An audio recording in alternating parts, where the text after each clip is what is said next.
Buongiorno cercatori d'oro, io sono Matteo Berto e in questo video voglio parlarvi un attimo dei miei principali strumenti per la ricerca dell'oro. Dovete sapere che i cercatori d'oro amatoriali si avvalgono principalmente di due importantissimi strumenti. Il piatto, talvolta anche chiamato batea piuttosto che pen in inglese, è il principale strumento grazie al quale è possibile capire quante pagliuzze d'oro e granuli vi sono nel sedimento selezionato.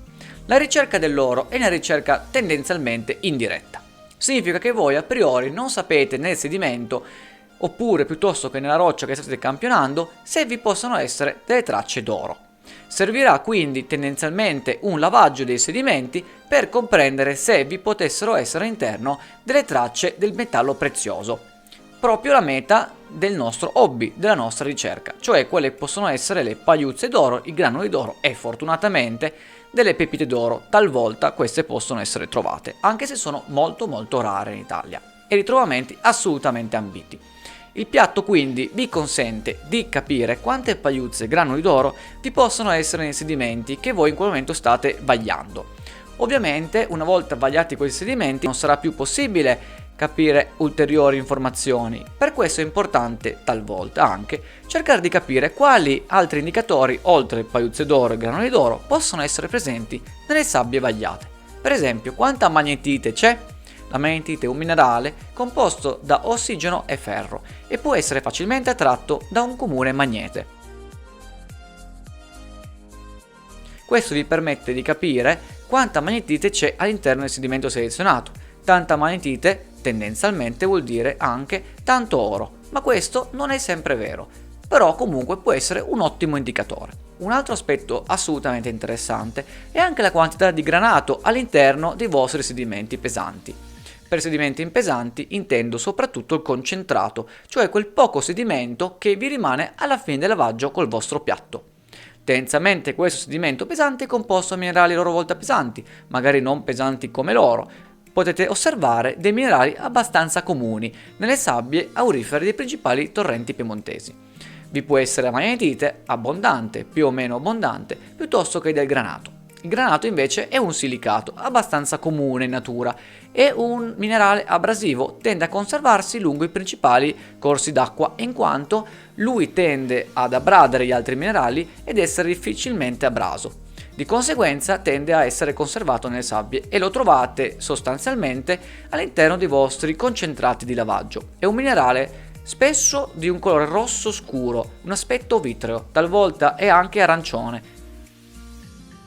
La relativa abbondanza di minerali pesanti, oltre che dell'oro, vi possono essere d'aiuto per capire se siete vicini a un arricchimento aurifero, chiamato in inglese pay streak, piuttosto che gold bearing grounds.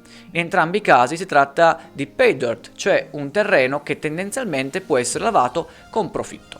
All'interno della disciplina ricerca dell'oro in Italia, principalmente i cercatori d'oro lo fanno per un lato amatoriale, quindi non c'è una vera e propria corsa al profitto, in quanto le quantità rispetto alla mera attività manuale non consentono spesso di trarne un vero e proprio profitto.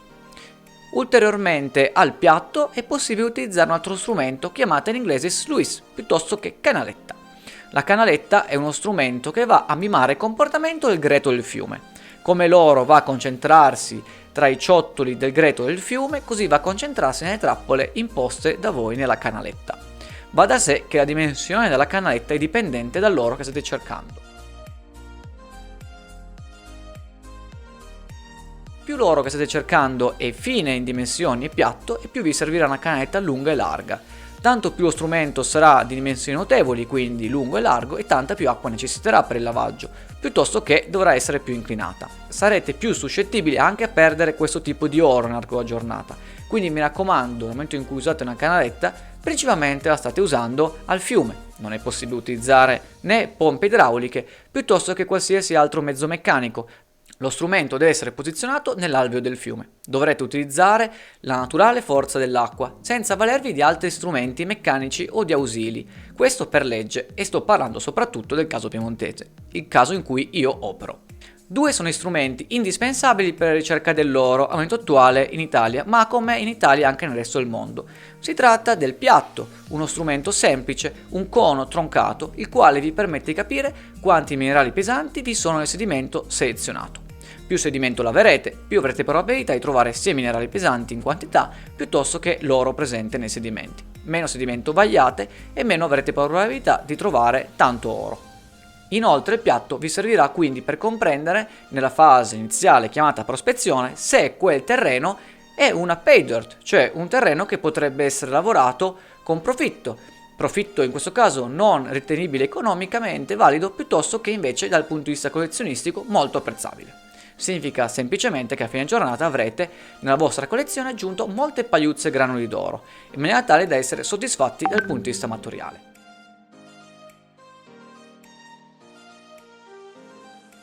Nel momento in cui avrete trovato quella che si chiama in gergo pay dirt, cioè un terreno, come vi ho appena detto, che può essere lavorato con profitto, in questo caso dal punto di vista collezionistico, vi avverrete di uno strumento chiamato canaletta.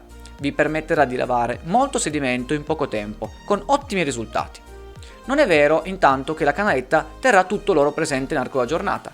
Infatti, studi scientifici affermano che nell'arco della giornata, nel momento in cui le canalette vengono lasciate lavare sedimento in quantità e l'oro presente nelle trappole, può essere via via migrato verso il fondo a causa della naturale forza dell'acqua. Più l'acqua sarà abbondante lungo la canaletta e ovviamente avrà una velocità maggiore, tanto più oro tenderà a perdere lo strumento nell'arco della giornata.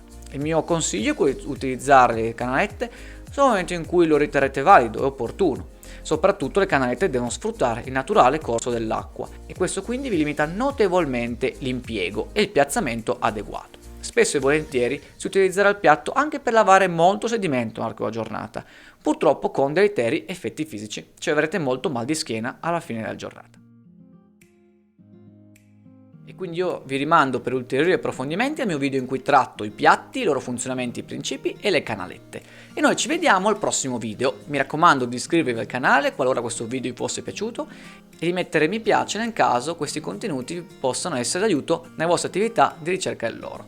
Io sono Matteo Berto e vi saluto. Ciao cercatori!